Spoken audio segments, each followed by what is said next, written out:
Thoughts about the president's address tonight?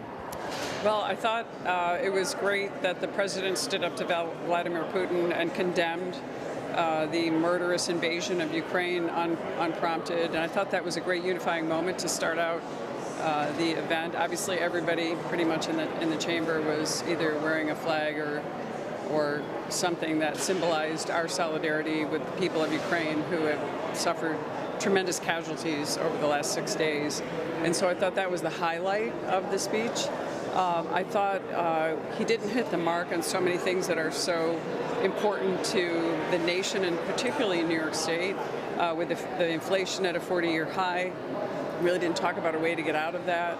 Our small business community being devastated by the pandemic. The other issues relating to high taxes, high regulatory regime, and then talking about more spending, which I think is going to cause us to have even more inflation. The crime problem that we're seeing, especially in New York and across the nation, the inability of us to really deal with that issue because of so many of the district attorneys who don't enforce our laws, some of the, especially laws coming out of Albany, where we're dealing with, the bail reform and the criminal justice reforms that really just prioritize the rights of criminals over victims, and it's particularly harmful to a lot of our cities and our communities. He didn't really talk much about solutions for the border. We have over 2 million people that have come across the border. We have a fentanyl epidemic and an opioid epidemic in our region. He touched on it, but he really didn't talk about problems dealing with the border and how we're going to solve that. And those are big issues that affect my region, especially because we know we have a lot of flights that have come into my state all the way back to March, where illegal immigrants are coming into our communities. Many of them have been identified on the terror watch list. Some of them even there was a guy that was at the border from Saudi who had on an ambulance corps patch from my community in my district, and these types of things are really dangerous to a lot of people.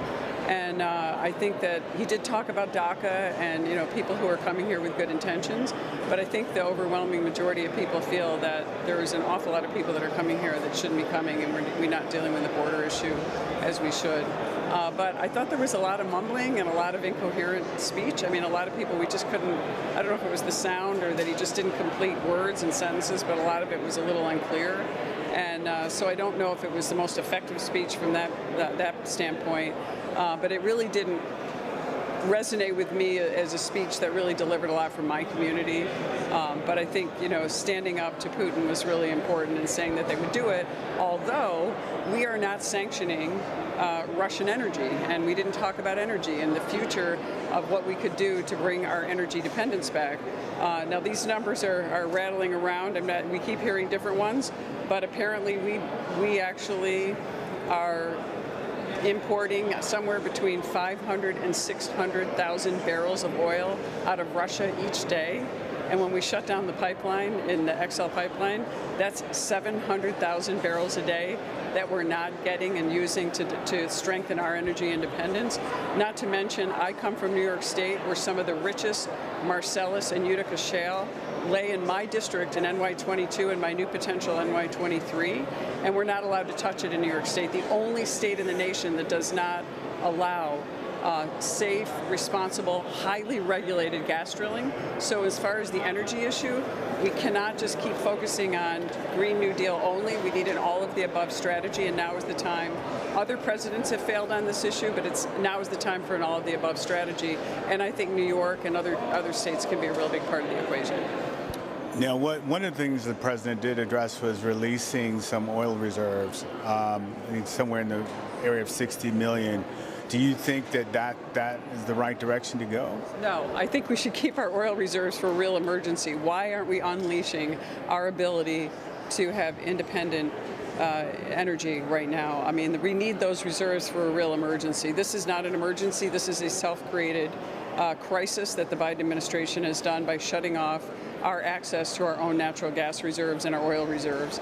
We can do that in a responsible, safe way, and I emphasize responsible, safe, regulated drilling. I mean, we have to be very safe about this, but the rest of the world has handcuffed themselves. Germany, other countries. I was on a call with the Bundestag, which is the German parliament, and all they're talking about is cutting themselves off from the use of natural gas and fossil fuels. In my own state, the city of Ithaca has now said that they're going to ban anyone who wants to use a stove that has run by propane or run by any kind of fossil fuel at this point. This affects the poorest among us. And so until we have alternatives and a good strategy for energy, I think that this is, we're really putting ourselves at a disadvantage. That's why Putin has moved in and taken advantage of our inability to really stand, and he's leveraged us because that's all he has. And I think sanctioning him on his energy issues, and particularly on the oil imports, would really make a difference. I'm glad we're doing SWIFT and some of these other things, but the real crippling sanctions would come with sanctioning his energy. You're a member of the House Foreign Affairs Committee. You've already talked about sanctioning of Putin. What other steps can we take at this point to help Ukraine? Your opinions? Ukraine. I think that what we need to look seriously now. There's, it's devastating to see what's going to happen over the next few days. Russia is not backing down. We've got Putin it seems to be he's cornered and he's dangerous. Talking about nuclear usage, which is really dangerous thought. Biden today talked about creating a no-fly zone, which, we've been worried about being provocative. But I think at this point, I don't think we really need to save these lives. The women and children are being killed. We're going to see a terrible, heinous crimes continue over the next few days. Putin is committing war crimes, in my opinion. I think one thing we could do that would be symbolic is actually to remove Russia, the Russian Federation, as a permanent member of the UN Security Council. And I've got a resolution in there to do that. I had some Democrats who were very interested, and I think they talked to the administration and sort of backed down on it.